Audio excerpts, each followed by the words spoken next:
Good noon students. आज हम लोग क्लास 7th के हिंदी में के पार्ट 8 में विसर्ग संधि के अगले नियमों का अध्ययन करेंगे। विसर्ग संधि के भी हम 3 नियम पार्ट 7th में पढ़ चुके थे। आज हम पार्ट 8 में विसर्ग संधि के चौथे और 5वें नियम का अध्ययन करेंगे। तो आइए हम देखते हैं विसर्ग संधि का चौथा नियम क्या कहता है। देखिए, चौथा नियम कह रहा है कि यदि विसर्ग के बाद बड़ा सा, षष्ठी सा या छोटा सा हो तो विसर्ग का विसर्ग ही रहता है। कहने का मतलब है कि यदि धन के पहले विसर्ग हो और बाद में इन तीनों सा में से बड़ा सा, षष्ठी सा और छोटा सा में से कोई सा हो तो विसर्ग का विसर्ग बना रहता है, अथवा विकल्प से विसर्ग का बड़ा सा, षष्ठी सा या छोटा सा हो जाता है। विकल्प से का मतलब है कि जो उचित हो। विकल्प सा का मतलब जैसे आपने पढ़ा होगा, एक संधि है, उसे आपके सिलेबस में नहीं है, विसर्जनीय से सा। यदि विसर्ग के बाद सा हो तो विसर्ग का सा हो जाता है, और वही सा होता है जो विसर्ग के बाद सा होता है। अथवा विसर्ग का विसर्ग ही रहेगा, अथवा विसर्ग के बाद जो सा है विसर्ग उसी सा में परिवर्तित हो जाएगा।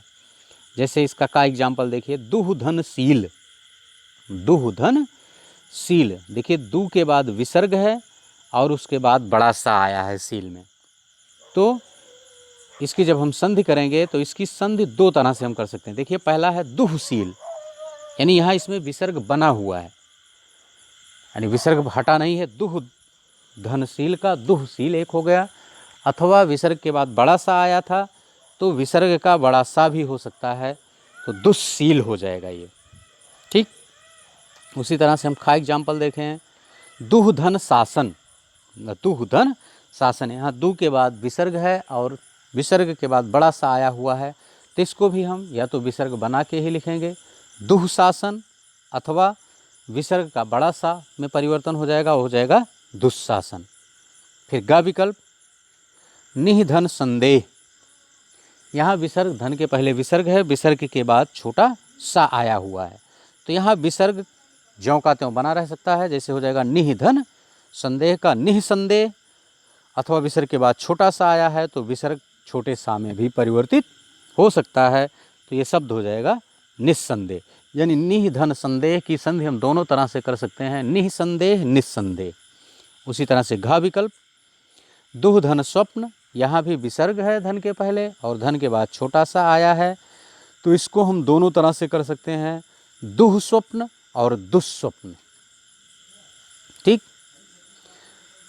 ये विसर्ग संधि का चौथा नियम था। उम्मीद है कि ये चौथा नियम आपकी आसानी से समझ में आ गया होगा, क्योंकि इसमें कोई कठिनाई नहीं, बहुत सरल नियम है कि यदि विसर्ग के पहले, धन के पहले विसर्ग हो और विसर्ग के बाद सा हो तो विसर्ग का विसर्ग ही रहता है, अथवा जो विसर्ग के बाद जो सा हो विसर्ग उसी सा में परिवर्तित हो जाता है। छोटा सा नियम। पांचवा नियम हम देखते हैं, यदि विसर्ग से पहले ई या ऊ हो और बाद में का, खा, टा, ठा, पा, फा हो तो विसर्ग का सा हो जाता है, यानी षष्ठी सा हो जाता है। ध्यान से एक बार नियम फिर से देख लें, यानी यदि विसर्ग के पहले ई या ऊ हो, यानी छोटी ई या ऊ हो, और विसर्ग के बाद का, खा, टा, ठा और पा, फा इन वर्णों में से कोई भी वर्ण हो तो विसर्ग के स्थान पर षष्ठी सा हो जाएगा। एग्जाम्पल हम देखते हैं, स्पष्ट हो जाएगा नियम का। एग्जाम्पल है निधन कलंक। अब देखिए, यहाँ विसर्ग धन के पहले तो विसर्ग है और विसर्ग के पहले छोटी ई, ह्रस्व ई भी है। ठीक, और उसके बाद धन के बाद का है। अब वो कह रहा है कि का, खा हो, तो विसर्ग के पहले ह्रस्व ई है और विसर्ग के बाद का है, तो विसर्ग का षष्ठी सा हो जाएगा। दूसरी पंक्ति में देखिए, वो हो गया है निस्धन कलंक, यानी विसर्ग जो है वो षष्ठी सा में परिवर्तित हो गया है, तो हो गया निस्धन कलंक। अब षष्ठी सा के नीचे हलंत लगा है। हलंत जिस वर्ण के नीचे लगा होता है उससे स्वर निकल चुका होता है, अर्थात वो आधा होता है। व्याकरण की दृष्टि से हमने पीछे भी आपको बताया पिछले वीडियो में।